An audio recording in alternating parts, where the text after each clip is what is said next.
sétimo ano, tudo bem com vocês? Eu sou Viviane Santos e eu serei sua professora de língua portuguesa, tá certo? A gente está aqui ao vivo dos nossos estúdios, mas eu gostaria de relembrá-los que essa aula fica disponível nas plataformas digitais, no app do Educa Recife e também no nosso canal do YouTube, caso você queira rever o conteúdo que vai ser ministrado hoje, tá certo? Me acompanhando na aula de hoje, eu tenho o nosso querido intérprete Everton, seja muito bem-vindo, Everton, que vai fazer a tradução para a língua brasileira de sinais, e também a professora Adriana Maria, que vai fazer o chat da nossa aula de hoje. Vamos dar um oi para ela? Olá, pessoal, estamos aqui juntos, não é? Vamos interagindo nessa aula com vocês. E é sempre uma alegria estar aqui com este sétimo ano que amamos tanto. Vamos seguindo, professora Vivi. Vamos seguindo, Adriana. Olha, a aula de hoje é sobre a memória literária. E antes da gente se apegar ao termo todo da memória na literatura, eu gostaria de perguntar a vocês aí o que é memória. É sempre uma coisa que a gente utiliza o tempo todo, mas a gente às vezes não sabe como definir, né? A gente até pensa em algumas coisas quando escuta a palavra memória. Ó, a gente pensa no passado, a gente pensa em recordação, em pensamento, em afeto memorialístico, em lembrar. Então, automaticamente, todas essas palavras nos ajudam a criar uma definição do que seria memória, né? Embora a gente ainda não tenha aí um textinho completamente pronto. A gente sabe, a grosso modo, que será alguma referência do passado, porque não dá para lembrar uma coisa do futuro, não dá para lembrar uma coisa que ainda não aconteceu, não é?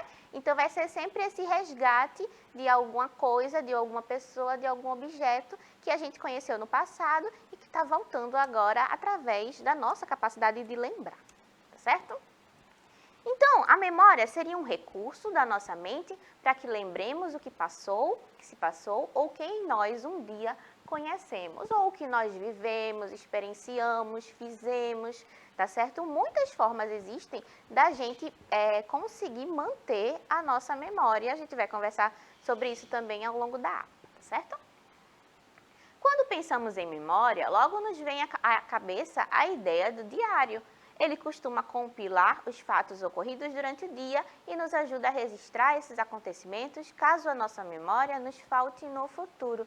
Quem nunca começou a escrever um diário, né? Mesmo que tenha interrompido a produção, o diário é uma excelente fonte de fazer com que a nossa memória perdure caso a gente se esqueça de alguma coisa, né? Então, quando passou o dia aí, você está com medo de esquecer alguma coisa, anota lá como é que foi o seu dia, a sua rotina, até para fazer reflexões sobre, será que eu fiz isso e foi legal? Será que fulano me disse isso? Será que eu concordo com o comportamento dele ou não? Então, o diário é bom para esquematizar, além de fazer a gente refletir sobre a nossa própria vida e sobre as nossas atitudes, ele também faz com que a gente mantenha a nossa memória por muito mais tempo, né? Eu vou conseguir, no futuro, quando eu ler o meu diário, saber o que aconteceu no dia de hoje e eu nem lembrava o que é que eu tinha feito. Então, é um ótimo recurso para isso, tá certo? O diário, minha gente, é um tipo de relato, mas pode ser também uma narrativa. Ele pode abranger o poder criativo da pessoa que relata. Então, assim, no diário é comum que eu diga exatamente as coisas como elas aconteceram. Contudo, porém, eu posso usar o meu poder de criatividade, de imaginação, toda a minha habilidade linguística também para criar uma narrativa que seja muito interessante de ler. Né? A gente tem aí o diário de Anne Frank, que é um famoso tipo de texto, que não é fantasia, tá certo? Era um relato do que aconteceu na vida da Anne, mas que toca muita gente, que muita gente já leu. Então, o diário, por mais que tenha esse aspecto de ser feito para a pessoa que escreve, né? Ele é um objeto pessoal, intransferível, que você acha que só quem vai ler é você mesmo. Pode ser que em algum momento alguma outra pessoa também leia o seu diário, tá certo? Então, a gente tem que levar em consideração que ele também pode ser uma fonte de recursos memorialísticos sobre a sua vida, sobre a vida das pessoas que te rodeiam também. A memória, minha gente, pode fazer parte da literatura? Será que sim? Será que não? Será que é uma coisa só do nosso dia a dia? Professora Adriana, será que dá para fazer parte da literatura? Eu acho que dá, viu? Sim. Existem várias formas de se inserir a memória na literatura, né? Muitos desses recursos acontecem com a leitura de algum documento do passado, a leitura de uma carta, por exemplo, que algum personagem enviou para o outro. Tem o recurso do flashback, que a gente também vai discutir mais para frente. Então, existem várias formas de eu suscitar um momento que aconteceu no passado e trazer para o meu momento literário. É possível também fazer com que momentos históricos que aconteceram de verdade sirvam de pano de fundo para histórias serem contadas no primeiro plano narrativo, né? Então, por exemplo, eu posso contar uma história que aconteceu em um período de conflito. Eu posso contar uma história que aconteceu em um outro momento, por exemplo, do descobrimento do Brasil, né? Professora Vivi, Oi. é interessante falando de memória, não é? Literatura, nós temos que pensar numa memória afetiva da infância, não é Também. interessante? A literatura infantil, conto, Isso. o conto de fadas, não é? Quem aqui não ouviu um conto, não é, na sua infância contado? Então é interessante, você falando de memória, me veio essa memória. Eu acho que isso permeia o mundo dos nossos alunos. Com certeza, professora Adriana. Qual é o seu conto de fada favorito? A Bela e a Fera. A Bela e a Fera. Acho lindo, amo. É linda aquela Conto dualidade, não é né? fábula, né? É um Um conto. conto de fadas. É isso, meus alunos. O meu favorito é o da Branca de Neve. Eu não sei porquê, eu acho que é porque tem muita gente na história. Aí ajuda a contar. Então vamos lá, mas a professora Adriana tá certa, ó. A memória da gente lembra a gente também das primeiras histórias Sim. que a gente escutou, né? Que a gente presenciou, que contaram pra gente ainda na infância, né? Lembrando que essas narrativas, elas servem para a gente amadurecer algumas ideias, alguns ensinamentos, a moralidade. Sim. Então, elas vão influenciar diretamente na nossa vida escolar, como no desenvolvimento do letramento, né? O contato com as palavras, mas também de comportamento, como a gente cresce, como a gente evolui, certo? As memórias literárias são textos produzidos por escritores que dominam o ato de escrever como arte e revivem uma época por meio de suas lembranças pessoais. Então, ele vai rememorar um período em que ele viveu através das suas lembranças pessoais, ou seja, dos seus sentimentos muito particulares, e ele utiliza essa capacidade de lembrar para escrever um relato pessoal que dialogue com o período histórico específico, tá certo? Elas são essencialmente descritivas e narrativas e se baseiam em fatos da vida do narrador. Parece muito com a biografia e com a autobiografia, né? Eu vou precisar ter um fundo de verdade e vou precisar da influência do autor, que ele recupere as suas memórias para que ele faça, a partir das suas memórias, uma nova narrativa. E essa narrativa vai mesclar elementos fantasiosos, elementos narrativos inventados por ele, e elementos que são verídicos, fatos que aconteceram, tá certo? O autor, tendo habilidade aí com a linguagem, né, sendo habilidoso, mesclando uma coisa com outra, vai brincar com o leitor. E aí a gente fica tentando descobrir, eita, o que é verdade, o que é que foi inventado. Às vezes a gente não consegue entender, decifrar na narrativa, mas esse jogo é o que torna o relato memorialístico divertido, tá certo? O ato de lembrar, minha gente, também pode ajudar a mente a manter algo que caracterize e entenda o ser humano e a sua história, né? Vamos parar para pensar um pouquinho sobre a nossa própria história, sobre a nossa família. Como é que eu sei a história da minha família?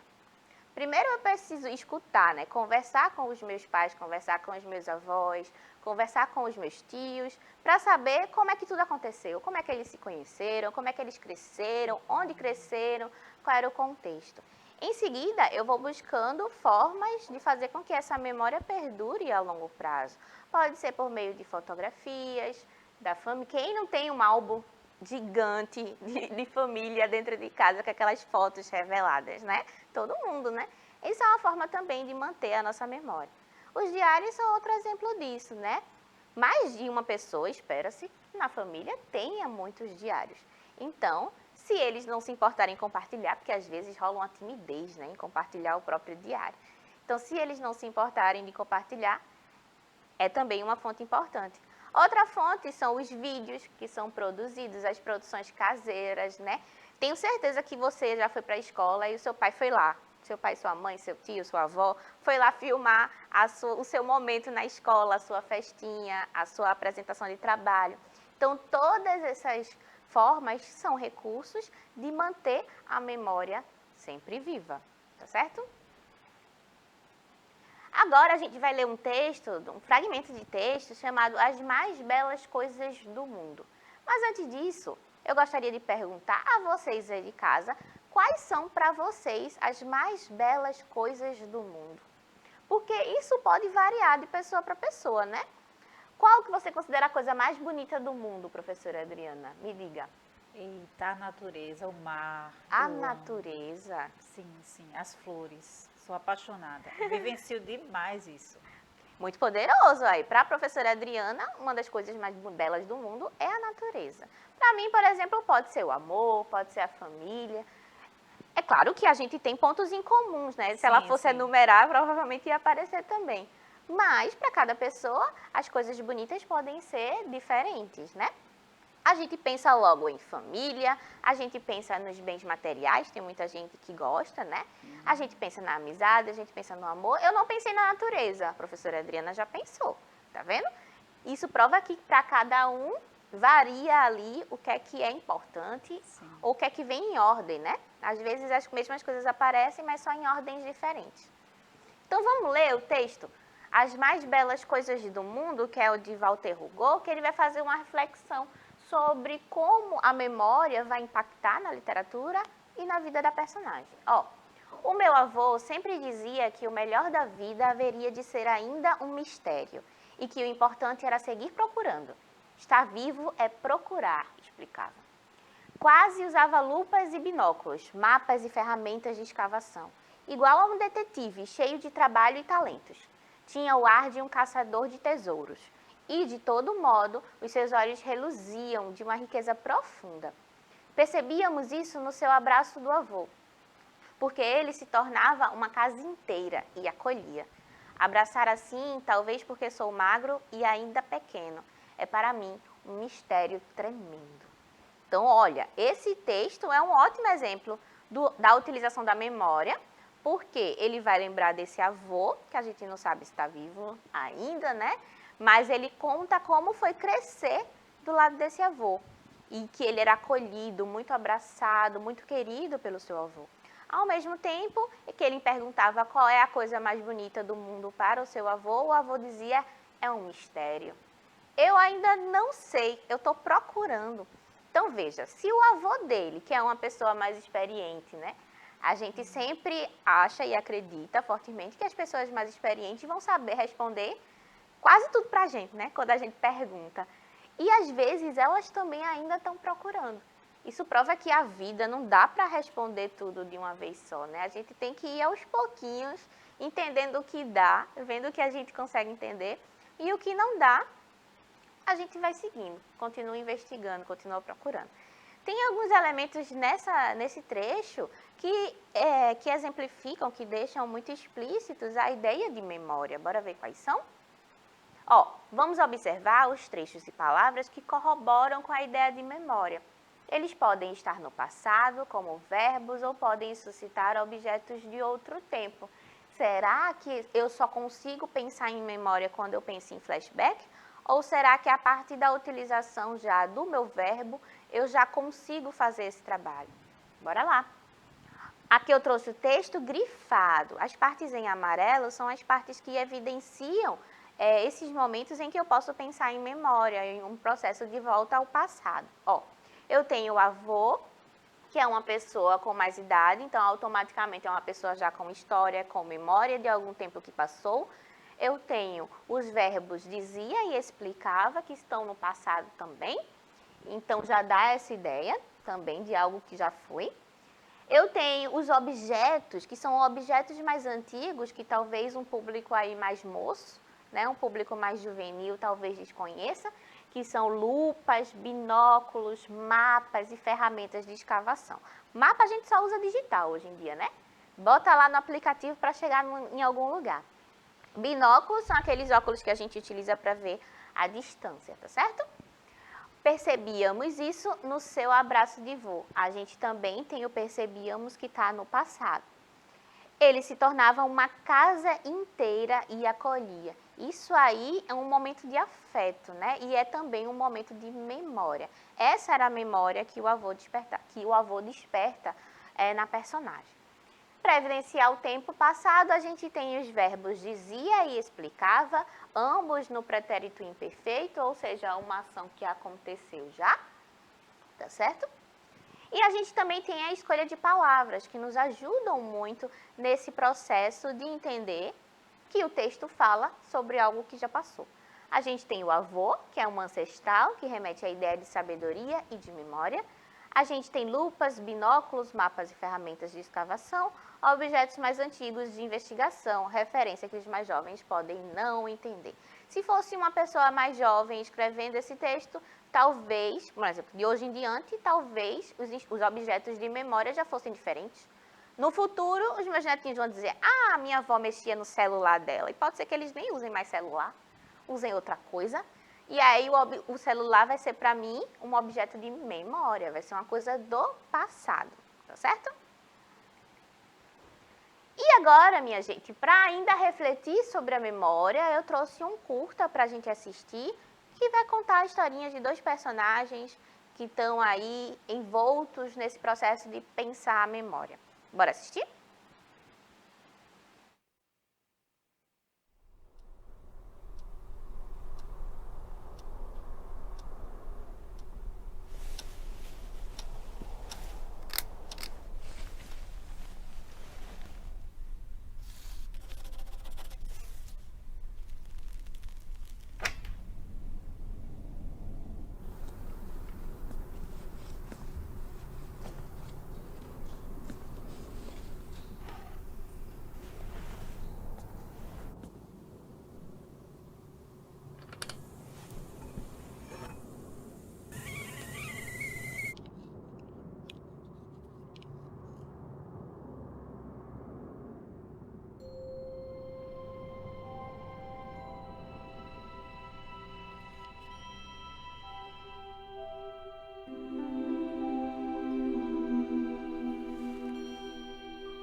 E aí, gostaram do curta? Bem emocionante, né, professora Adriana? Sim. Ele vai fazer a personagem principal, que é essa senhorinha, ela vai fazer um caminho aí de rememorar as suas experiências com o marido, né, que já não está mais com ela. Vamos pensar um pouquinho sobre a sequência? Ó, vamos entender o curta primeiro. A gente acompanha a história de uma senhora que aparenta estar perdendo a memória, né? Um dos primeiros elementos que a narrativa nos mostra é o seu anel de casamento no dedo. Então, muito provavelmente, essa senhora foi casada com o senhorzinho que ela lembra. E ela vai tentar costurar ali, ela é muito habilidosa com tricô, né? E ela vai costurando o homem, que na verdade é uma metáfora para costurar a memória. Ela não quer perder a memória do seu amado. E para isso ela se desespera ali dentro da lembrança, ela, o marido e o gatinho ali que habitavam aquela casa, e era um ambiente muito colorido, muito alegre, né? Essa vida ela gostava bastante. Em seguida, ela desce as escadas e ajeita o retrato do gato na parede e começa a interagir com os móveis e com as lembranças do marido e do gato. Aos poucos percebemos que os dois estão mortos, ou seja, o gato e o marido, eles já não fazem parte do dia a dia daquela personagem, né? Então, o único recurso que ela tem é lembrar deles. Ela não tem mais a presença deles ali no dia a dia. Os móveis nessa história também são objetos e gatilhos dessas lembranças, né? Percebam também a mudança de cor entre as imagens no passado, cujo tempo era de felicidade, e o tom soturno, ou seja, escurecido do tempo presente, né? De tom desbotado, preto e branco ali, para caracterizar o sofrimento da personagem. Então, os objetos que envelheceram junto com ela fazem parte dessa lembrança que ela tinha de uma vida feliz que ela viveu ao lado do marido e do gato e que hoje se encontra um pouco solitária. Então, a gente percebe que é uma senhora que está perdendo a memória, até pelos post-its, que são aqueles papelzinhos colados, né? A gente sabe que isso é feito para que se lembre o que fazer com cada objeto. A gente também tem o desbotamento da cor, né? Quando entra no flashback, é tudo muito colorido. Quando sai do flashback, a gente tem um tom mais em preto e branco para simbolizar esse estado de espírito da personagem. O tricô que ela tece também é um recurso para simbolizar a memória. Costurar as lembranças para gerar uma sequência de fatos e assim permanecer com a memória viva, né? Eu preciso organizar os meus fatos para que a memória faça sentido. Quando eu não lembro a ordem dos fatos, as ideias ficam muito escassas. A gente vai esquecendo, né? Então, o tricô também é essa ferramenta de produzir memória ou manter a memória que se tinha ou que se tem, certo? Tanto o texto de Walter Hugo quanto o curta Andon, que é Lembranças em português, tratam da memória.